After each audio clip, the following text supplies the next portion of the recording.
Happy Mezcal Monday with Devin and Chris from Sip, Savor, and Celebrate. So, this is one of those, you sent your co-host shopping unintentionally, and so we picked up some different ones. So far, we've actually done really well on a rating.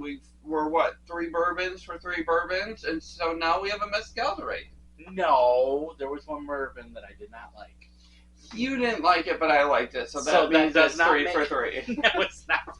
All right, so here we go. Tell us about the mezcal. So you picked up a pretty bottle, and we know how pretty I bottles are. did pick up a pretty bottle, but also kind of, it's a mezcal. It's new for our collection, and we can't always buy the good stuff because you even said the good stuff. That this wasn't highly rated, so that's why you didn't look at it. But I did look at the bottle, but I never picked it up only because when I went to, and this is how I try to buy my tequilas and bourbons and whiskeys. I try to look to see what the ratings are. Are people giving it positive ratings?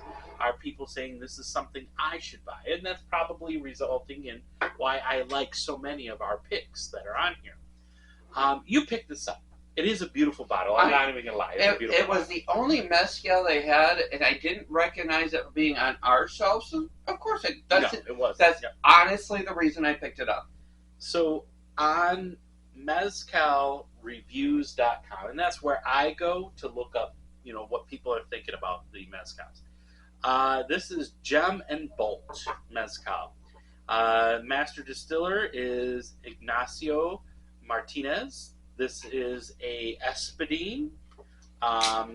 It's Angustifolia is the type of Espadín agave. They distill it in both copper and steel distillation. This is made in Oaxaca in the town of San Dinoso Actopaca. I'm saying that wrong. So it's 44% alcohol by volume, so that'll put us at 88 proof. So slightly overproof, not much. So let's get into it. I actually think it's got a very nice smoke on the nose. Not overly powering, just light and beautiful, smoke-wise. So the smoke, I'm going to say, I would put it at about a medium to low, but not. I would give it like a 3 to 4. Yeah, that's what I'm going. So like on a scale of 10, I would be medium to low. So, 4-ish is where I'm at. So it's not overpowering. But I do get the agave that comes through. I get the Espadín. Espadín to me usually has like field. Yes. Like a farm field. Very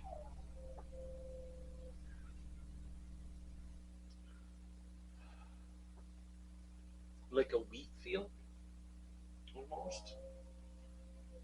When I think of how this wet smells, dirt, like your cattle was out grazing and it's just wet and like early morning field. That's what I think like of. Wet dirt or something like that. It's very. And then at the back, so I'm getting over here at the 4 or 5 o'clock. Freshness.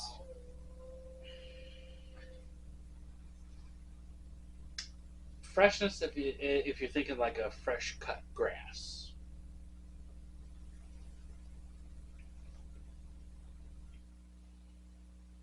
Maybe if you look really hard, maybe a slight undertone of leather. Or tobacco. I'll go with tobacco, not leather. Tobacco. See, like freshness is in like a pickle laying there growing in the field. Okay. You're very vivid imagination, but I like it. No. I like it. You've never been in a pickle field?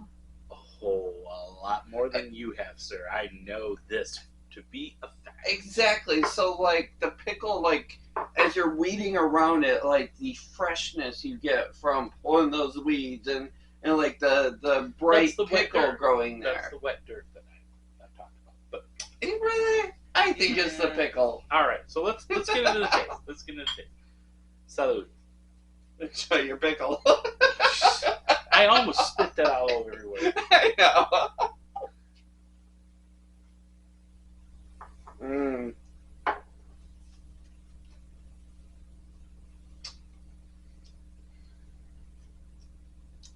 It's wonderful for lighter fluid. Oh shit, we gotta agree. I'm like, ooh, additives. Um, it has the essence of an okay mezcal, Mm-hmm. but that immediate bitterness on the backside. To me, it's overly sweet, There's definitely a sweetness to it. and that's what's throwing me off about it. I don't get your bitter, but to me, like the sweetness is like a 10, and usually a mezcal is like a 5 or 6. I understand what you're saying. There is some sweetness to this, but it's like, I don't know. It's like sucrose or sucrose, or how do you say that? I am wrong. Fake sugar. Yeah. Um, Sucralose.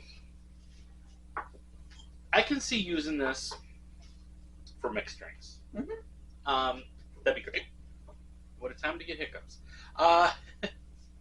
Like a I can mixed like margarita with that would Yeah. actually be kind of It'd different. be okay. Because Yeah, the sweetness in that would complement the rest right. of it. And then you get a light smoke out of it. Maybe even alter a Paloma to put this in instead of a tequila. There you go. And so it'd be a little smoky. I'd probably, like, if I did a mixed drink of this, I'd probably put a little this, some Ancho Reyes, get that spice into it, and then the rest of the ingredients to a Paloma with your grapefruit and a little bit of lime, tinge of salt, and then top it off with some kind of like Topo Chico soda water. That's where I'd go with it. By itself, to sit and sip, We've got much better mezcals. we've got so many better mezcals. And maybe that's why we're spoiled. I know what you say, drink what you like. If this is your jam, y'all go out and get you some. But keep in mind, How much did you spend on that? like $25. Keep in mind, guys, let's look at the reason I picked it up. The only mezcal they had, and it wasn't unreasonable. But it's a pretty bottle. I literally have almost bought this more than one time. So it says right here, Demerara. That's kind of like an orangish style fruit. Maybe that's what's giving us the bitterness that I don't like. So it's like the mezcal, but they added Demerara. It's not my thing. There It's you not have my it jam. on It's another not my jam. Mezcal Monday. Thanks, guys. We are appreciate it. both going to pass on this one and find other uses for it, but it doesn't mean we won't be back with another mezcal. That's right. Thanks for tuning in. Always remember to sip, Savor and celebrate. Salud. Cheers.